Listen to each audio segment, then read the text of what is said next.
Vodafone Idea के shares लगातार trending में आते जा रहे हैं। अगर आप लोग वोडाफोन आइडिया के शेयर्स के ट्रेडिंग वॉल्यूम को देखेंगे तो in terms of trading volume Vodafone Idea के शेयर्स काफी ज्यादा ट्रेंडिंग में है। सबसे ज्यादा बाइंग एंड सेलिंग के ट्रांजेक्शन इसी कंपनी के शेयर में हुई है। अब करंटली जब मैं इस वीडियो को रिकॉर्ड कर रहा हूं तो वोडाफोन आइडिया के शेयर की प्राइस चल रही है 8.21 रुपीज की, which is 50% down from 52 week high valuation. Company के शेयर की 52 वीक हाई की वैल्यू थी 19 रुपीज के आसपास और करंटली कंपनी के शेयर 8.21 रुपीज पर ट्रेड कर रहे हैं। अब अगर आप लोग वोडाफोन आइडिया के शेयर की प्राइस को देखेंगे तो 5-6 साल के टाइम पीरियड में वोडाफोन आइडिया के शेयर की प्राइस में काफी ज्यादा करेक्शन आया है। कंपनी के ऊपर डेट भी बढ़ता जा रहा है, लेकिन फिर भी कंपनी के शेयर में ट्रेडिंग वॉल्यूम बढ़ता जा रहा है। इसके पीछे का रीजन क्या है? क्या आप लोगों को वोडाफोन आइडिया के शेयर्स में इन्वेस्टमेंट करना चाहिए? अब लॉन्ग टर्म में इस कंपनी के फ्यूचर का पर्सपेक्टिव क्या होगा? हर एक चीज के बारे में आपको पता चलेगा आज के इस वीडियो के एंड तक, क्योंकि आज के इस वीडियो में मैं आपको बताने वाला हूं कि वोडाफोन आइडिया के शेयर्स में इतने ज्यादा वॉल्यूम के ग्रो करने के पीछे का रीजन क्या है, कंपनी के फाइनेंशियल्स कैसे हैं और कंपनी के रिसेंट क्वार्टर के रिजल्ट कैसे आए हैं। अब देखो, जो भी वोडाफोन आइडिया के शेयर्स में हुआ है वो इन्हीं सारी चीजों को लेकर हुआ है, तो हर एक चीज को डिटेल में स्टडी करेंगे। अब बाय द वे, अगर आप लोग इस चैनल पर नए हैं तो सबसे पहले इस वीडियो को लाइक करना और अपने इस चैनल को सब्सक्राइब कर लेना। सबसे पहले जानते हैं वोडाफोन आइडिया के शेयर के ट्रेंड के बारे में। अगर आप लोग कल के मार्केट क्लोजिंग को देखेंगे तो कल के मार्केट क्लोजिंग पर वोडाफोन आइडिया के शेयर्स में 4.98% की गिरावट देखने मिली है। अब अगर आप लोग कंपनी के शेयर की प्राइस के ट्रेंड को ऑब्जर्व करेंगे 1 मंथ के टाइम पीरियड में, तब यहां पर आपको 0.50% का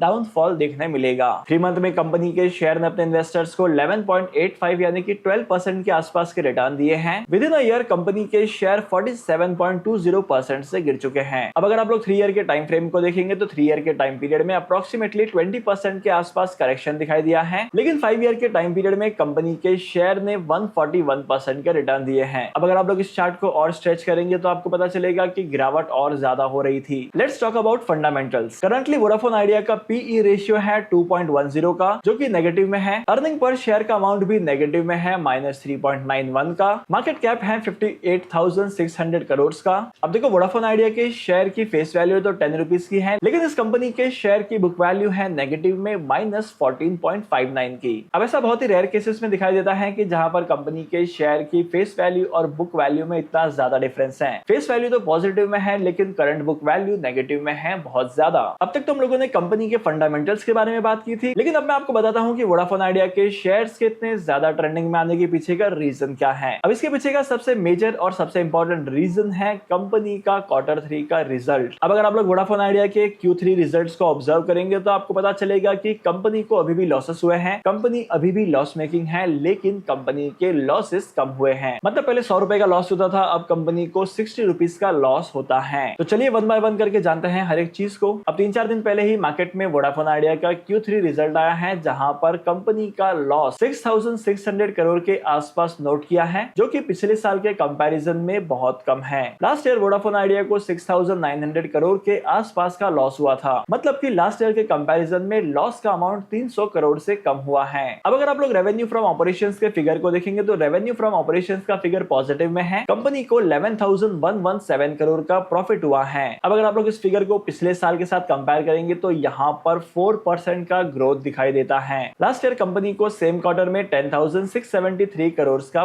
रेवेन्यू जनरेट हुआ था। अब अगर आप लोग कंपनी के लॉसेस को Q2 के साथ भी कंपेयर करेंगे तो यहाँ पर आपको पता चलेगा कि Q2 के कंपैरिजन में Q3 में भी काफी अट्रैक्टिव परफॉर्मेंस है। अब लास्ट क्वार्टर में कंपनी को 7,100 करोड़ के आसपास का लॉस हुआ था, लेकिन इस बार कंपनी को 6,600 करोड़ का लॉस हुआ है, मतलब कि लास्ट टाइम के कंपैरिजन में भी लॉस कम है। इसके अलावा करंटली वोडाफोन आइडिया का ARPU यानी कि एवरेज रेवेन्यू पर यूजर भी इंक्रीज हुआ है। करंटली 173 ARPU है, लेकिन पहले ये ARPU था 166 का। अब क्वार्टर ऑन क्वार्टर बेसिस पर EBITDA मार्जिन में भी काफी अट्रैक्टिव ग्रोथ हो रहा है पॉजिटिव लेवल पर, और क्वार्टर ऑन क्वार्टर बेसिस पर ये फिगर 5.4% से इंक्रीज हुआ है। लेकिन अगर आप लोग कंपनी के टोटल नंबर ऑफ सब्सक्राइबर्स को देखेंगे तो टोटल नंबर ऑफ सब्सक्राइबर्स में थोड़ा बहुत गिरावट देखने मिला है, और नंबर्स की बात की जाए तो 200 मिलियंस के आसपास इसके कस्टमर्स हैं। अब करंटली कंपनी के पास 2,330 करोड़ का डेट है बैंक की तरफ से, मतलब कंपनी को बैंक के इस डेट को क्लियर करना ही पड़ेगा। अब अगर आप लोग ओवरऑल कंपनी के फाइनेंशियल रिजल्ट को देखेंगे तो रिसेंट फाइनेंशियल रिजल्ट काफी अट्रैक्टिव आया है। पिछले ईयर के कंपैरिजन में और लास्ट क्वार्टर के कंपैरिजन में रिजल्ट काफी ज्यादा पॉजिटिव हैं। अब इससे पहले गवर्नमेंट ऑफ इंडिया ने काफी सारे इनिशिएटिव लिए थे वोडाफोन आइडिया की कंपनी को डेट फ्री बनाने के लिए और कंपनी के सर्वाइवल में हेल्प करने के लिए। अब देखो आने वाले टाइम पीरियड में गवर्नमेंट कितना ज्यादा हेल्प करती है इस कंपनी का डिपेंड करता है गवर्नमेंट की पॉलिसीज पर, लेकिन इतना तो फिक्स है कि गवर्नमेंट इसे सपोर्ट करेगी और ये कंपनी आगे जाकर भी सर्वाइव करेगी। इसके अलावा अगर आप लोग कंपनी के मैनेजमेंट की तरफ से जो नोटिस आए थे, कंपनी के मैनेजमेंट की तरफ से जो लीड मिली है उसके ऊपर भी फोकस करेंगे तो आपको पता चलेगा कि कंपनी की ग्रोथ काफी ज्यादा पॉजिटिव होने वाली है, क्योंकि अपकमिंग टाइम पीरियड में मेगा प्रोजेक्ट्स पर काम करने वाली है वोडाफोन आइडिया और आने वाले टाइम पीरियड में 5G के सर्विसेज को काफी ज्यादा एफिशिएंट करने वाली है। अब इसकी वजह से कंपनी का मानना है कि यूजर का एक्सपीरियंस भी अच्छा होगा